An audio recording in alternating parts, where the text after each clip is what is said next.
Kakaiba ang unang pasabog ng Viva sa 2015, ang movie adaptation ng horror drama book na Tragic Theater. Sa January 8 na ang showing nito, kaya bago matapos ang taon, nagpresko na ang bagong obra ng multi-awarded director na si Ticoy Aguiluz. Tragic Theater, anong ganap?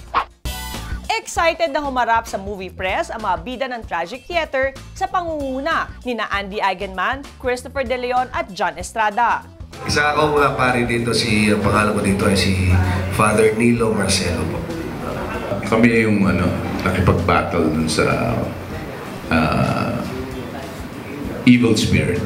Basically, nanghingi lang po ako ng advice sa mga kasama ko, like kay Direk po, para mas maintindihan. Ang ginawa ko dito, based on the book, is the other kind of horror, yung talaga supposedly nakakatakot.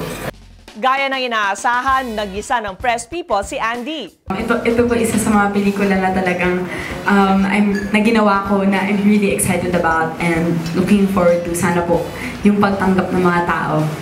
Ganun din. But just like her character in the movie, palaban ding sinagot ni Andy ang mga tanong na binato sa kanya.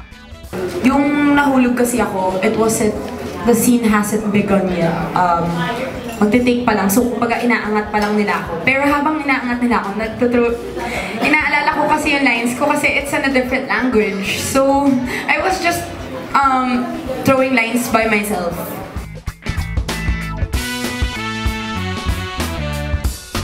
Please watch Tragic Theater. Malapit na po. Starring Andy Eigenman, Christopher De Leon, and yours truly. It's directed by Ticoy Aguiluz and based on the novel by G.M. Coronel. Sana po panoorin ninyo. Huwag palampasin, Tragic Theater opens on January 8, 2015.